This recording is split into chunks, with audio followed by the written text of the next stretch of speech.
L'offrande suprême, hashtag all in. Bonjour, ici Dorian Vallée, je suis auteur et créateur du site Terre Cristalline. Et sur cette chaîne, je vous guide pour passer d'un état de limitation à un état de plein rayonnement. Vous pouvez télécharger gratuitement à ce sujet mon livret rayonné en toute simplicité, notamment avec les énergies cristallines. Vous avez les liens en dessous de cette vidéo pour le faire. Aujourd'hui, je vais vous parler d'offrande suprême. Est-ce que ça peut impliquer dans le quotidien, est-ce que ça peut impliquer dans juste votre manière d'être et d'interagir avec le monde et le vivant, avec un grand V qui est le divin, à chaque instant dans votre vie? L'offrande suprême, c'est dans cette attitude intérieure où vous donnez tout, absolument tout, aucune attache, rien ne s'attache à vous. Aucun karma, aucune dépendance. Vous donnez tout. Il n'y a aucun désir d'atteindre quelque chose dans le futur, aucun relent du passé qui s'attache à vous. Vous êtes dans une offrande totale. En réalité, ce n'est pas la personne qui s'offre, c'est bien l'âme qui s'offre inconditionnellement au vivant. Et là peut se vivre un retournement salvateur à l'intérieur où l'âme ne nourrit plus l'identité séparée, l'ego, l'illusion, mais se soumet à la profondeur de l'être, au vivant, au divin, qui embrase tout et qui souffle à travers l'âme et tous les corps. Et ça demande cette attitude intérieure all-in, offrande suprême. All-in, vous savez, c'est au poker quand vous mettez tous vos jetons sur la table. Vous ne gardez rien, vous misez tout. Qu'est-ce qui se passe dans ces moments-là? Et vous avez l'opportunité de gagner le maximum de gains possible. Parce que vous avez tout misé. Alors que si vous gardez un petit peu, si vous jouez safe, secure, vous restez dans votre petite zone de confort, qu'est-ce qui se passe? Il se passe que c'est à la mesure de cela. Et la vie, en tant que vous voulez garder pour vous certaines choses, du coup, elle ne vous donne pas tout. Et la vie, qu'est-ce qu'elle donne avant tout? Elle donne la paix, la sérénité, l'amour, la joie. Cette présence profonde intérieure qui s'ancre profondément dans l'être.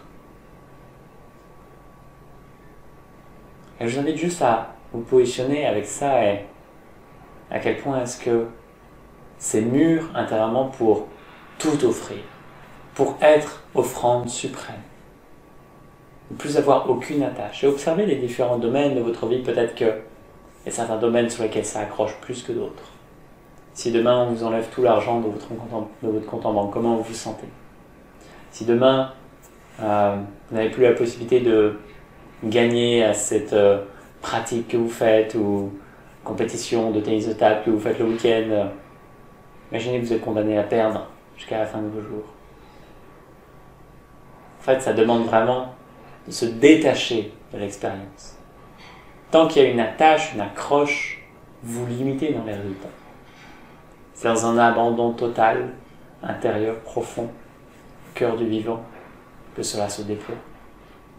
Comme pour les personnes qui connaissent peut-être Dragon Ball Z, avec les différents états d'expansion qu'ils connaissent, il y a des personnages qui sont limités parce qu'ils sont dans le mental, dans le contrôle, à l'image de Vegeta. Et donc ils peuvent aller très loin, être très forts, mais toujours limités. Parce qu'à un moment donné, il y a un contrôle qui n'est pas prêt à céder. Et d'autres comme Sangoku qui vont s'abandonner totalement à un moment donné. Donc dans des moments de faiblesse, de vulnérabilité pure, et là ils sont transcendés par une énergie divine.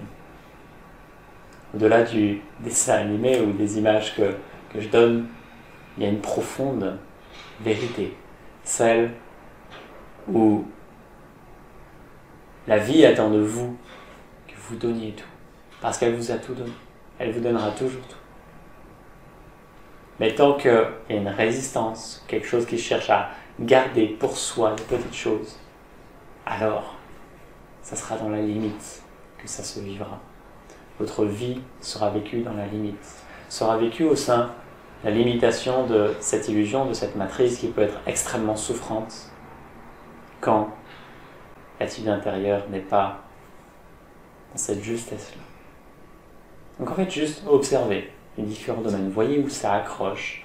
Peut-être ça va être relationnellement, si imaginez, on vous enlève votre famille. Et je sais à quel point ça peut toucher et être extrêmement douloureux. Et l'invitation, c'est juste d'être dans ce détachement au niveau de l'âme. Évidemment qu'il y a des liens qui se créent, qui sont forts, que ce soit avec des personnes, des objets, des animaux, des situations. Mais la véritable liberté, elle est au cœur de l'âme. Au-delà de tout ce que vous pouvez concevoir. Et simplement rester là. Venir goûter dans cet espace ce qu'est la vie. Et juste laisser se déployer. Et peut-être que ça paraît inaccessible aujourd'hui, et c'est ok aussi. C'est qu'il y a encore des choses à lâcher pour être dans cette offrande suprême et pouvoir mettre tous vos jetons sur la table. Vous voyez bien ce mouvement où je me détache de tout ça et je m'autorise à la fois à tout perdre et à tout gagner. C'est vraiment une réflexion sur un plan humain, mais sur un plan divin, entendez qu'il y a juste l'abondance d'un côté et la limitation de l'autre. Et je ne dis pas qu'il faut faire all-in dans tout ce que vous faites au quotidien, évidemment, c'est à vous de ressentir ce qui est juste à chaque instant. C'est pas dans la forme que ça se joue, c'est dans l'attitude intérieure. Donc observez tout cela et juste laisser monter ce qui peut se vivre, des attaches, des douleurs, des peurs, et c'est ok, voilà, tout ça a besoin d'être vu, tout ça a besoin d'exister, laissez circuler, et faites-vous le cadeau juste d'être au cœur de ce que vous vivez en toute transparence avec vous-même, et laissez fondre tout ça, et revenez à ce que vous êtes de toute éternité. Je souhaite de vivre une merveilleuse journée, à très vite. Merci.